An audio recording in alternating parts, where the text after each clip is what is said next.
औज़ुबिल्लाहि मिनश्शैतानिर्रजीम बिस्मिल्लाहिर्रहमानिर्रहीम।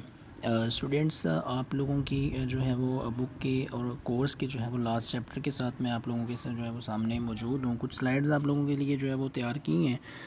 हमारे इस चैप्टर का नाम जो है वो है cost volume profit analysis. Basically इसके अंदर जो है वो हमने देखना है कि हमारी जो कास्ट है ठीक है, और जो हमारे वॉल्यूम है मतलब हमारी नंबर ऑफ़ यूनिट्स जो हम प्रोड्यूस करते हैं उनका जो है वो क्या इफ़ेक्ट होता है किसी भी ऑर्गेनाइजेशन के प्रॉफिट के ऊपर। ठीक है जी। तो टॉपिक है हमारा कास्ट वॉल्यूम प्रॉफिट एनालिसिस। वो कह रहा है cost volume profit analysis helps us to predict how changes in cost and sales volume effect income. कह रहा है कास्ट वॉल्यूम प्रॉफिट एनालिसिस जो है ये हम एक एनालिसिस करते हैं जिस एनालिसिस का नाम है कास्ट वॉल्यूम प्रॉफिट एनालिसिस। ये हमें हेल्प करता है ये इस चीज़ को प्रिडिक्ट करने के अंदर कि कास्ट और सेल्स वॉल्यूम के अंदर होने वाली तब्दीलियों की वजह से हमारी इनकम के ऊपर जो है वो क्या इफ़ेक्ट होता है। मतलब जितनी कास्ट ज़्यादा आएगी उतना जो है वो के इनकम जो है वो कम आएगी, और अगर कास्ट हमारी कम आती है तो उसका इनकम के ऊपर क्या इफ़ेक्ट होगा। इसी तरह अगर सेल्स वॉल्यूम हमारा जो है वो कम या ज़्यादा होता है तो उसका हमारी इनकम के ऊपर जो है वो क्या इफ़ेक्ट होगा। इस चैप्टर के अंदर जो है वो हमने बेसिकली ये चीज़ें जो है वो सीखनी हैं। उसके बाद आगे जो है वो अगर हम बात करें टाइप्स ऑफ कास्ट की, तो हमारे पास यहाँ पे 3 डिफरेंट टाइप्स ऑफ कास्ट जो है वो मौजूद हैं, जिसमें सबसे पहली है फ़िक्स्ड कास्ट। ठीक है, फ़िक्स्ड कास्ट जैसे कि इसके नाम से हमें जो है वो पता चल रहा है कि कास्ट की वो किस्म है, वो टाइप है जिसमें जो है वो कास्ट चेंज नहीं होती बल्कि कांस्टेंट रहती है, फ़िक्स रहती है। लिखा हुआ है a fixed cost remains unchanged in amount when the volume of activities varies from period to period within a relevant range। कह रहा है फिक्स्ड कास्ट जो है वो कांस्टेंट रहती है, चेंज नहीं होती अमाउंट के अंदर। ठीक है, हमारी जो है वो वॉल्यूम ऑफ प्रोडक्शन जो है वो किसी एक पर्टिकुलर रेंज के अंदर कम या ज़्यादा हो, फिक्स्ड कास्ट हमेशा हमारी कांस्टेंट रहती है, वो चेंज नहीं होती। मिसाल के तौर पे हम जो है वो चीज़ें प्रोड्यूस करने के लिए एक मशीन ख़रीदते हैं। लेट्स सपोज़ कि वो मशीन हमने 5 लाख की ख़रीदी, और उस मशीन की जो कैपेसिटी है गुड्स प्रोड्यूस करने की, वो लेट्स सपोज़ कि यूँ समझ लें कि 1 लाख यूनिट्स वो प्रोड्यूस कर सकती है। अब उस मशीन की मदद से हम चाहे 1 यूनिट प्रोड्यूस करें, उसकी कास्ट अगर मशीन की 10 लाख है तो हमें उसकी फ़िक्स कास्ट 10 लाख ही रहेगी।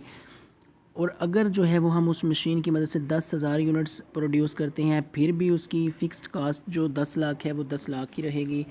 हम उससे जो है वो 5 lakh number of units produce करते हैं, फिर भी जो है वो उसकी फ़िक्स्ड कास्ट जो है वो 10 लाख जो उसकी प्राइस थी वो फ़िक्स ही रहेगी, वो चेंज नहीं होगी। इसकी एग्जांपल वो कह रहा है कि for example $5,000 in monthly rent paid for a factory operates with in a single 8 hour of shift और around the clock with 3 shifts. वो कह रहा है मिसाल के तौर पे एक कंपनी है, उस कंपनी का मंथली जो रेंट है वो लेट्स सपोज के $5,000 है। तो वो कह रहा है कि अब चाहे वो कंपनी जो है वो 8 घंटों की एक सिंगल शिफ्ट लगा के काम करे, या वो 3 डिफरेंट शिफ्ट्स जो है वहाँ पे काम के लिए लोगों की लगा दे, उसकी फ़िक्स्ड कास्ट जो मंथली रेंट 5,000 है वो उसे पे करना ही करना पड़ेगा। चाहे वो फैक्ट्री बंद रहे, चाहे उस फैक्ट्री में 8 घंटे काम हो, चाहे उस फैक्ट्री के अंदर जो है वो 16 घंटे काम हो, चाहे उस फैक्ट्री के अंदर 24 घंटे काम हो, मतलब चाहे एक शिफ्ट काम करे, चाहे 2 या चाहे 3। 5,000 कास्ट जो है वो फ़िक्स रहेगी, मंथली रेंट फ़िक्स रहेगा, वो चेंज नहीं होगा। ये फ़िक्स कास्ट की एग्ज़ाम्पल है।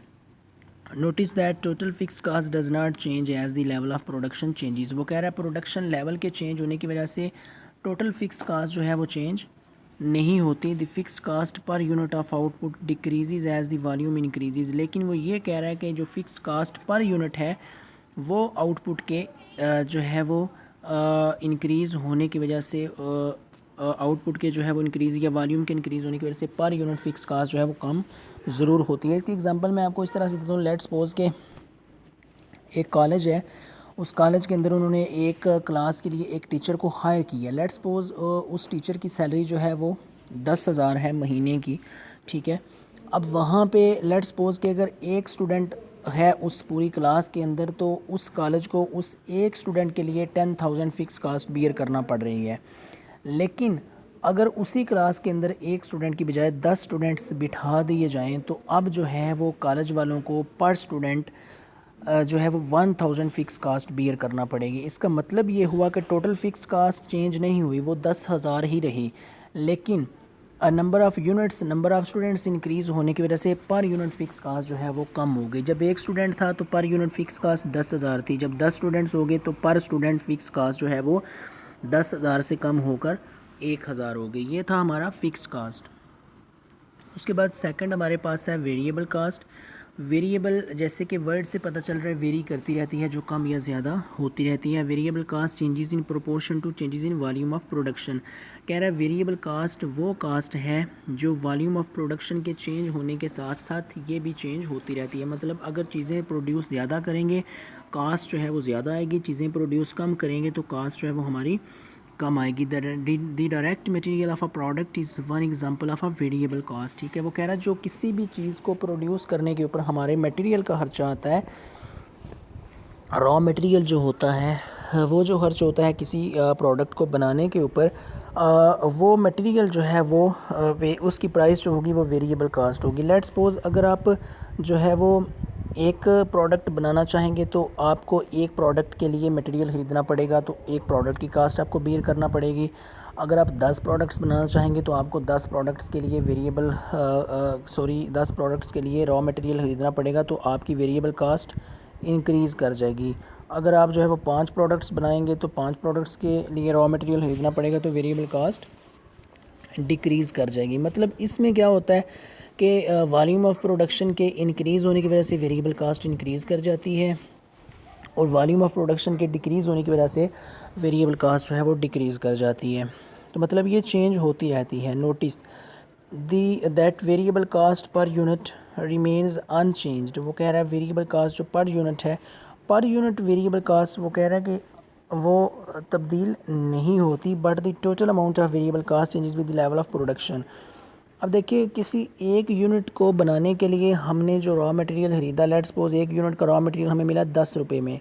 अब दूसरे प्रोडक्ट को बनाने के लिए भी रॉ मटेरियल जब ख़रीदेंगे वो भी 10 में मिलेगा, तीसरा बनाने के लिए ख़रीदेंगे वो भी 10 में मिलेगा, चौथे का भी 10 में मिलेगा, पाँचवें का भी 10 में मिलेगा।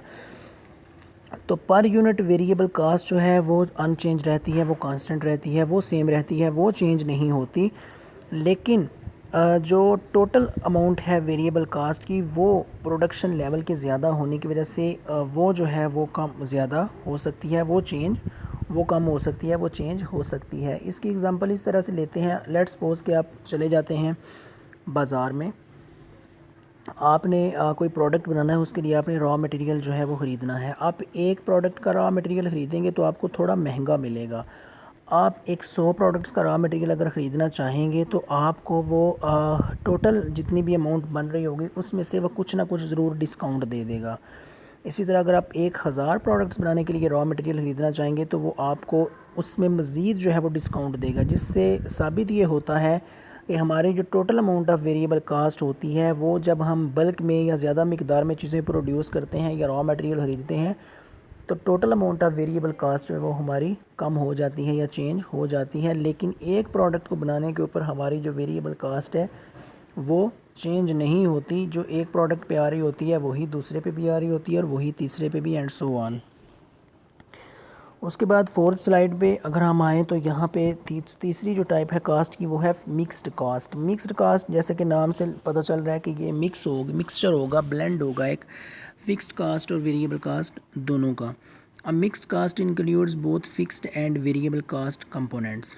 ठीक है, इसमें दोनों शामिल हैं। For example the compensation for sales person often includes the fixed monthly salary. वो कह रहा है लेट्स सपोज कि एक सेल्स पर्सन है किसी कंपनी का, उसको की जो कंपनसेशन है, उसकी जो रिमनरेशन है, उसकी सैलरीज़ का, उसमें जो है वो दो चीज़ें उसकी सैलरी में शामिल होती हैं। फिक्स्ड मंथली सैलरी भी होती है and variable commission based on his number of units sold. वो कह रहा है कि जो सेल्स पर्सन का काम क्या होता है, उन्होंने नंबर ऑफ़ यूनिट्स को सेल करना होता है, ज़्यादा से ज़्यादा हमारे प्रोडक्ट्स को मार्केट के अंदर इंट्रोड्यूस करवाना होता है और हमारी सेल्स जो है वो जनरेट करनी होती हैं। अब उन जो सेल्स पर्सन होते हैं उनको सैलरी जो मिलती है वो फ़िक्स भी मिलती है, और जितने ज़्यादा वो नंबर ऑफ़ यूनिट सेल करते हैं उतना उनको उसके ऊपर कमीशन भी मिलता है। तो ये एक एग्ज़ाम्पल है मिक्स्ड कॉस्ट की किसी भी ऑर्गेनाइजेशन के लिए, जिसमें फ़िक्स्ड कास्ट भी मौजूद होती है और उसके साथ साथ उसमें वेरिएबल कास्ट भी जो है वो मौजूद होती है।